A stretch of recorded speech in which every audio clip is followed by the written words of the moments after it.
Most people think the internet is clean and safe. You log in, check emails, scroll Facebook, maybe order something online, and it all feels normal. But what if that polished surface was just a mask? I learned the hard way that underneath, there are places where rules don't matter, where someone can watch you, study you, and take pieces of your life without ever stepping foot in your house. At first, I thought it was nothing, a glitch, a prank. But the night I realized she wasn't just online, that she was inside my world, closer than anyone had ever been, I knew I'd crossed into something I couldn't escape. And the truly terrifying question: if someone out there decides you're their target, how would you even know until it's too late?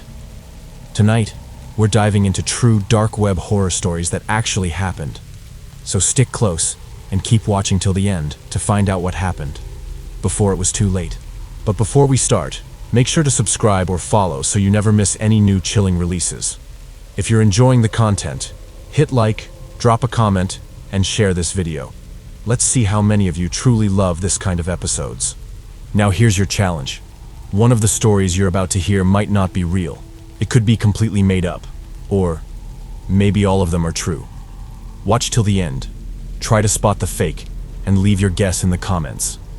And as for last episode's fake story, it was story number 1. Thank you for being part of this journey with me. And now, let's dive into the darkness together.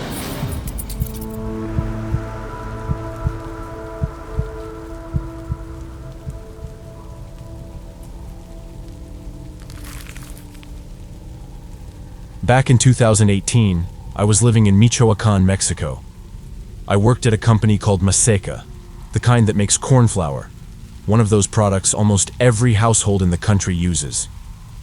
It wasn't glamorous work, but it paid the bills. I had a friend there, one of the security guards. We weren't best friends or anything, but we clicked pretty quickly. On slow days, we'd gossip a little, laugh about coworkers, that sort of thing. She was a single mom, just like me. She had 2 kids. Her daughter was 12, her son 9.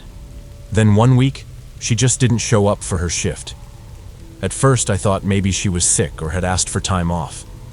But then another day passed. Then another. 3 days with no word. On my day off, I finally had a chance to catch up on Facebook. Between work and raising my kids, I didn't get much phone time. I was scrolling when a video popped up that stopped me cold. It was her. She looked terrified, like she was on the verge of a heart attack. She was crying, shaking, completely out of her mind with fear.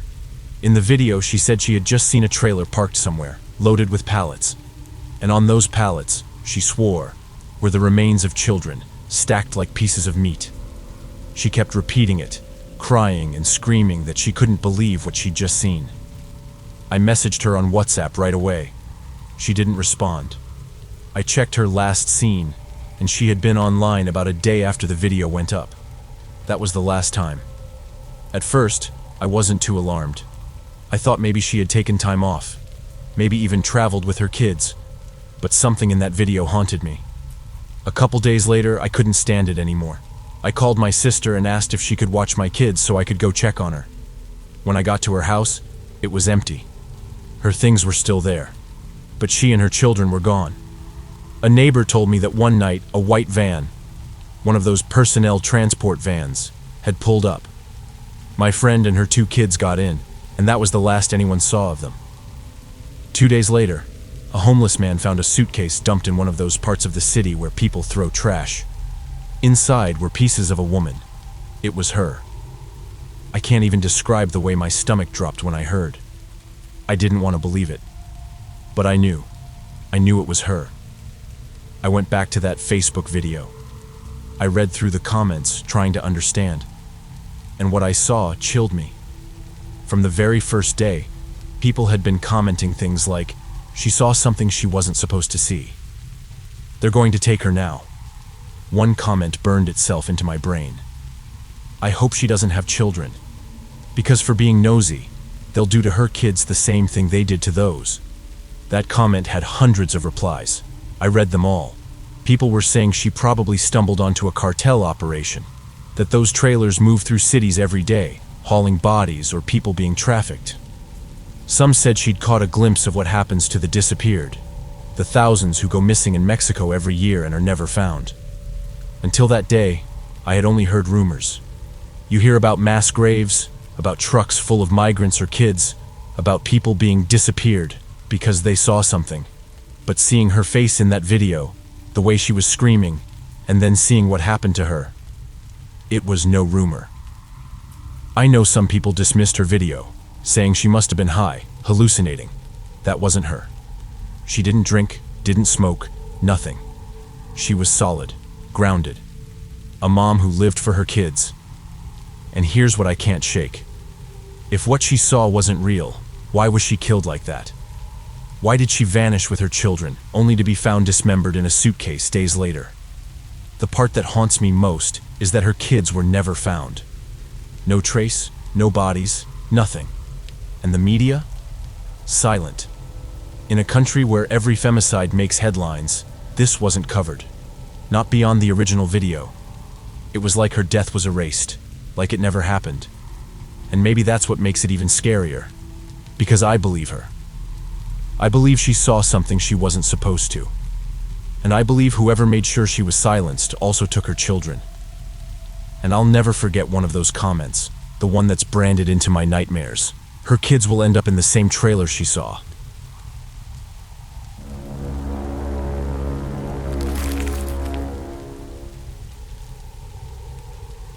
I've always been good with computers. I grew up tinkering with old machines, teaching myself little tricks, and digging into the corners of the internet most people never think about. A couple of years back, I decided to use those skills to build something of my own, a darknet forum. My intention wasn't criminal. I just wanted a space where people could share information freely without constant censorship. At first, I was paranoid. I spent weeks researching security measures, scanning through obscure blogs and forums about server hardening, encryption, privacy layers. I had no money to rent a professional VPS, so I decided to run the whole thing off my old laptop. It wasn't supposed to be a huge project anyway, just a small corner of the internet for people like me. To my surprise, it actually worked. The site launched, and within weeks, donations started rolling in. People liked what I had built. It felt validating, like all my late nights had been worth it. As the months went by, the forum grew. After about 5 months, it got so big I had to migrate everything to a new PC that I built specifically for hosting. The transition was smooth, and for a while, everything was perfect. Until the first glitch.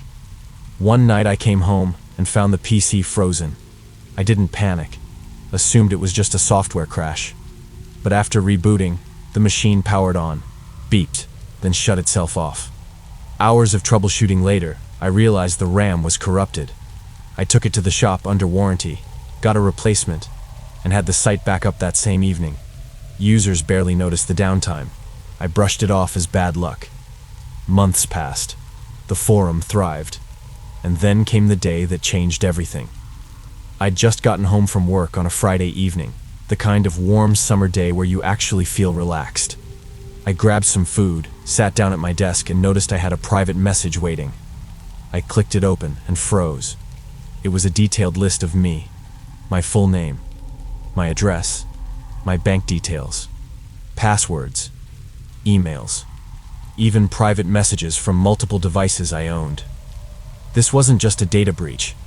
Someone had completely mapped out my life. My chest tightened. I shut the server down immediately and killed the internet. I spent hours pacing my apartment, trying to understand how someone could have gotten in. That's when my phone buzzed. A text. I know everything about you. I barely had time to process before the phone rang. A distorted voice came through. Don't talk. Just listen. I know everything there is to know about you. All I want is 2 Bitcoin, or things will get worse. You'll get a text with the wallet details. The call ended instantly. Shaking, I opened my wallet and saw I still had some leftover Bitcoin from donations. I transferred the funds, hoping this nightmare would end there. Minutes later, my phone rang again. Thank you for complying. Unfortunately, someone I know really likes you. Click. I tried calling back, but the number didn't exist. For a few hours, I convinced myself maybe it was just another cruel intimidation tactic. But around 2 a.m., I was jolted awake by loud banging at my front door. I grabbed the kitchen knife and crept toward the window. Outside, a shadowy figure stood near a car. The moment they spotted me, they slipped inside and sped away. By the time I made it to the door, they were gone. But there was something on the floor, an envelope.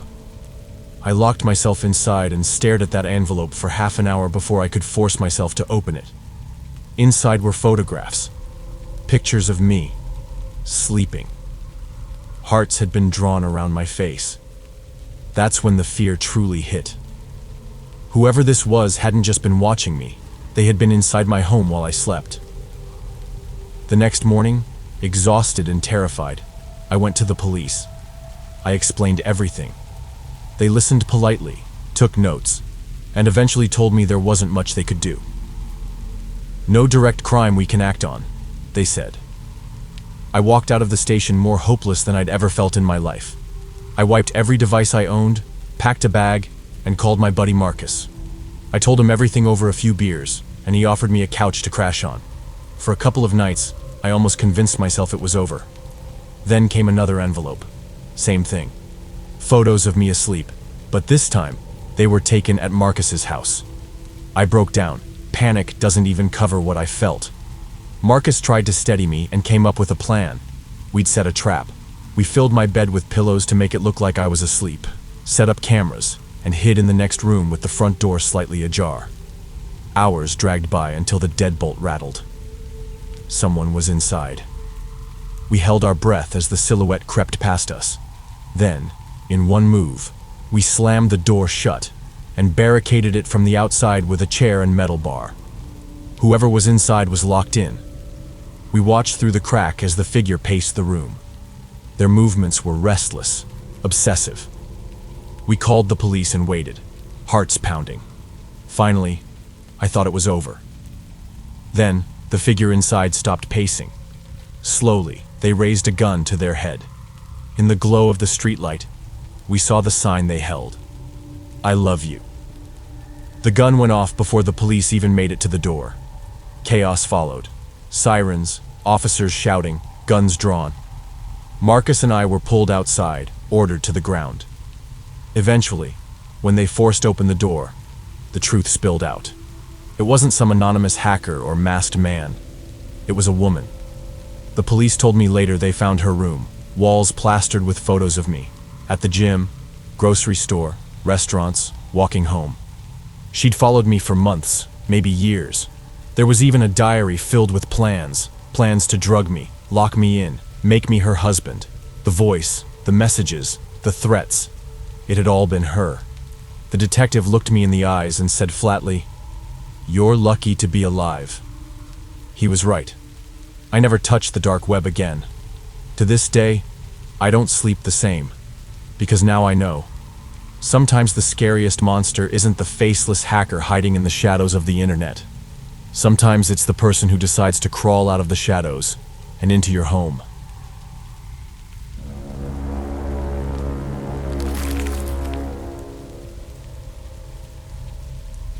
I don't think most people realize how close the internet sits to the edge of absolute chaos. You go on Facebook, check your emails, maybe order something off Amazon, and it feels like the digital world is neat, structured, and safe. But underneath all that polished surface, there are places where rules collapse, where money, morality, and law don't exist.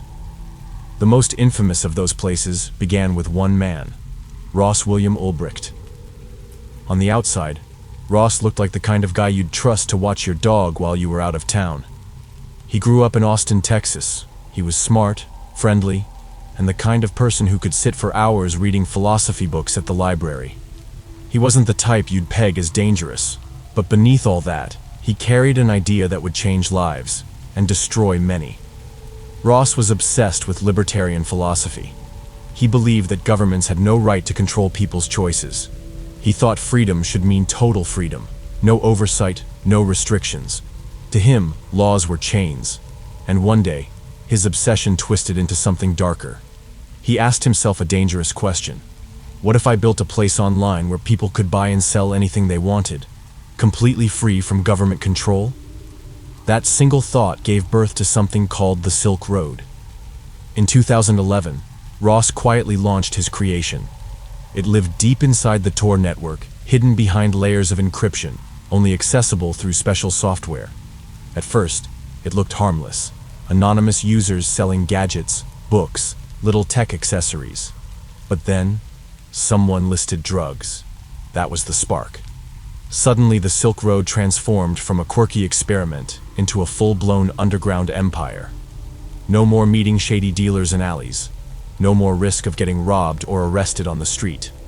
Now, you could order heroin, cocaine, LSD, meth, anything you wanted, from your laptop in the comfort of your bedroom. All you needed was Bitcoin, and a package would arrive in your mailbox like any ordinary delivery. Within months, Silk Road became the Amazon of drugs. But with that growth came horror stories. Students overdosing in dorm rooms from drugs delivered through the site. Criminals using it to buy fake IDs, forged passports, even weapons. Parents would later testify in court about finding their kids dead. A package from Silk Road still clutched in their hands. And at the center of it all was a faceless figure known only by an alias, Dread Pirate Roberts. Behind that mask was Ross, running the marketplace like a digital kingpin. He wrote long posts about freedom and anonymity, settled disputes between buyers and sellers, and cultivated a loyal following. To his users, he was a kind of internet revolutionary. But to everyone else, he was the architect of a ghost factory. Products invisible, victims very real. And then, things got darker. It wasn't just drugs anymore. Some users began advertising services that had nothing to do with narcotics, like hitman contracts. Some of these listings were scams, but investigators later uncovered chilling chat logs where Ross himself allegedly discussed removing people he saw as threats. One of those messages read, "This guy is a problem. I want him gone." Whether or not any of those murders actually happened is still debated, but the implication was terrifying. Silk Road wasn't just a drug marketplace anymore. It had become a bazaar for death. By 2013, federal agencies had zeroed in. The FBI, DEA, IRS, they were all watching, infiltrating, and quietly piecing together evidence. But Silk Road was slippery. Every transaction was encrypted. Every identity was hidden. Bringing it down felt like chasing smoke. Then investigators found a crack. A tiny breadcrumb. Years earlier, someone named Ross Ulbricht had posted on a coding forum asking about configuring Tor servers. It didn't seem like much at first, but it was the first stone in a wall that would eventually collapse the empire. For months, undercover agents made purchases on Silk Road, tracking patterns and mapping movements. Ross was careful, painfully careful. He worked exclusively on an encrypted laptop. Agents feared that if he so much as closed the lid, years of evidence would vanish instantly. So they set a trap. On October 2nd, 2013, inside the San Francisco Public Library, Ross sat at his usual spot with his laptop open, eyes glued to the screen.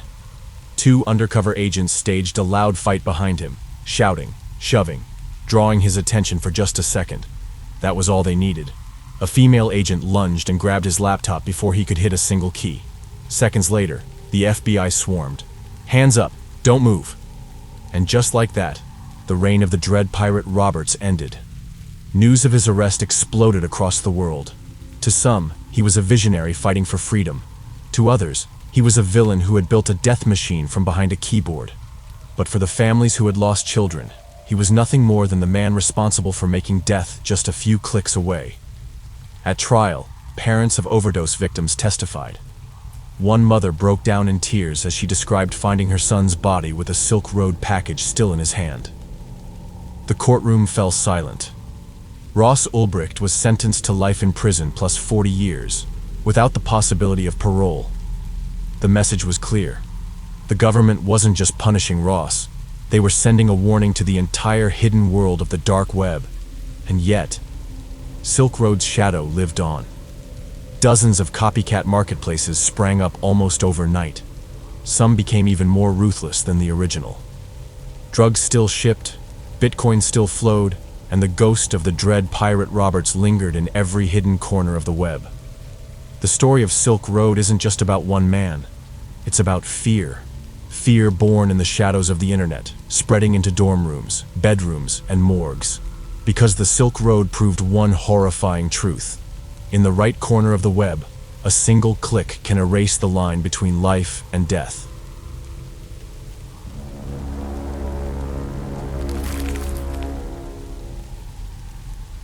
If you've made it to the end of this video, let me know in the comments which story creeped you out the most, and if you could survive only one of them, which one would it be? Don't forget to drop your guess. Which story do you think was the fake one? Also, if you enjoyed the episode, hit super thanks if you're on YouTube, or send us some stars if you're on Facebook to show some love and make your comments stand out. Want to go next level? Get early access to upcoming episodes, exclusive members-only content, and much more by joining our YouTube membership or becoming a Patreon supporter. Trust me, you don't want to miss what's waiting there for you. Don't forget to like, share, and catch up on our previous episodes. And now, stay tuned for the next horror episode.